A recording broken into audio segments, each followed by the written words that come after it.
You've probably seen countless videos on how to have the perfect morning routine, take a cold shower, exercise, work on an important project, and so on. But here's the problem. When we finally wake up, our bodies just refuse to cooperate. We really want that ideal morning and even planned it out, but it keeps slipping through our fingers every single time. Well, in this video, I'm going to share one of the most powerful tools in my productivity arsenal. This scientifically backed mechanism will help you not only nail your morning routine, but adapt any goal into your life. But to understand how and why it works, we need to dive into the science.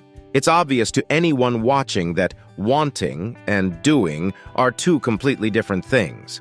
You can really want the dishes to be clean, but that won't make you go and wash them. You can desperately want to be well-read, know why it's important, understand all the social and financial bonuses, even convince yourself it's absolutely necessary. But wanting to be well-read and actually diving into complex literature are two entirely separate things. In other words, you can really desire something but still do absolutely nothing about it. However, despite the obviousness of this idea, many people still bombard themselves with motivation. They think that if the wanting is strong enough, you'll go and do it. And if you're not doing it, you must not want it badly enough. So we're told to increase our motivation. Watch inspiring videos on YouTube, listen to interviews with successful people, and daydream on the couch about how great that thing would be and how awesome life will be once you've done it. After all, the more motivated you are, the higher the chances you'll actually do it, right? Nope. Research shows motivation barely works at all. There's still a huge gap between wanting and doing. Scientifically, it's called the value-action gap, the divide between what people say they believe, what they think is right, and what they actually do. This gap is massive and extremely difficult to overcome. You can pump as much motivation, reasons to act, rational and emotional stimuli into yourself as you want, but either the effect will be short-lived or there won't be any effect at all. So in today's video, we're going to try bridging the gap from motivation to action. Let's start with Americans. Americans are a very unhealthy population, so their government spends an absurd amount on healthcare. Of course, the government doesn't like this, so for a very long time, they've been trying to figure out how to get people to live healthier lifestyles. Scientists developed all sorts of theories. For example, there was first the locus of control theory, which in practice gave very little result. Then there was what we'd call the motivation theory. Tell people exercise is good for them, and they'll do it. Unfortunately, motivation didn't work either, as we all know from our own lives. No matter how much you tell people about the benefits of exercise, on average, only 20% of them will actually do it. So the scientists kept thinking. The theory of planned behavior came next. As you can probably guess, this one was about planning. You tell yourself, tomorrow I'll do the dishes, or starting Monday I'll exercise. Write it in your schedule and wait for the big day. This approach had much more success in practice, but the scientists still saw that even those with very strong intentions to do the dishes didn't necessarily do them. Yes, they were highly motivated, knew physical activity was extremely important, wanted the end result, even promised themselves they'd exercise and scheduled it, but it still wasn't enough. And quite recently, we arrived at the theory of implementation intentions. According to a 2018 meta-analysis, this is currently the most scientifically effective way to get yourself to do what needs to be done to maximally bridge the gap between your values and actions. The gist of it is this. We think very concretely, specifically, and in great detail about how and what we'll do.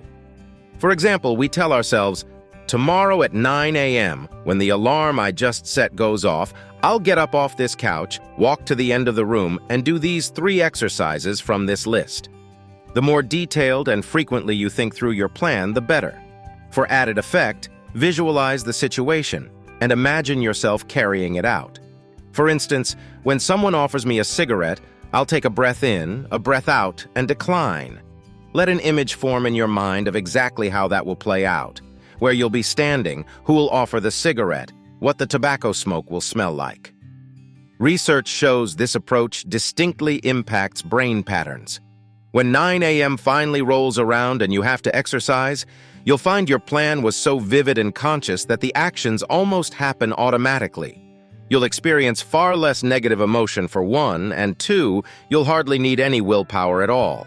The response will be subconscious, happening before you even think about exercising or start trying to make yourself do it. As those who took my self-discipline course remember, the key is to remove choice from our brains. When a difficult decision needs to be made, like doing dishes, getting off the couch to exercise, or starting to write a new video script, it should happen automatically. You shouldn't have to deliberate, what should I do, or choose between watching a show and homework. You need to create conditions where your brain just naturally makes the right choice. And the theory of implementation intentions helps us do that. We pre-program our brains very specifically for certain actions in particular situations. It's kind of like drilling moves in martial arts.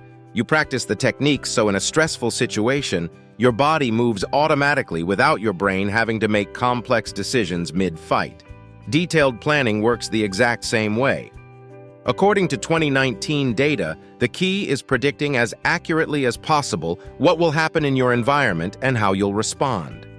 The stronger the match, the easier it is for you to take action. It's like you're moving along tracks you just laid down, living a déjà vu.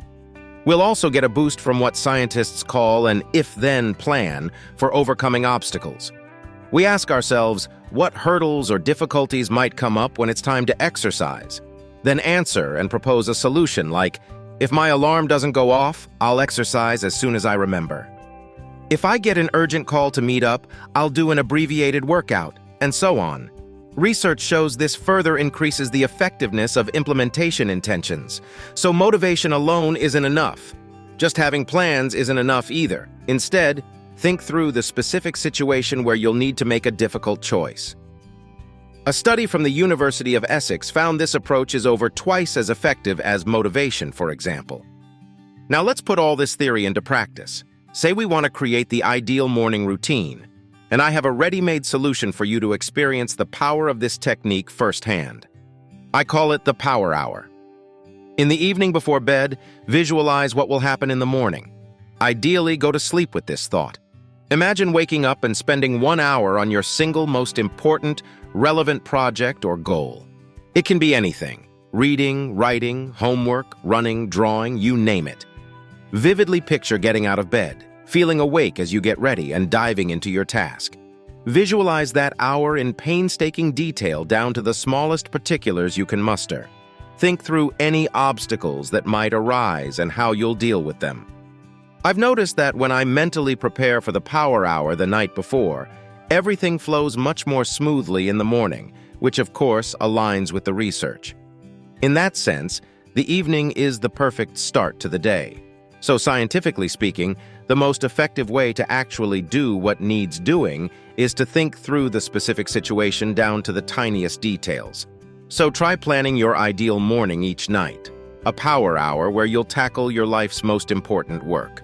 You can even go to bed and wake up an hour earlier if needed. Most people waste evening hours mindlessly scrolling anyway. Give it a try and let me know your experience in the comments. I'd be really interested to hear if my observations match yours.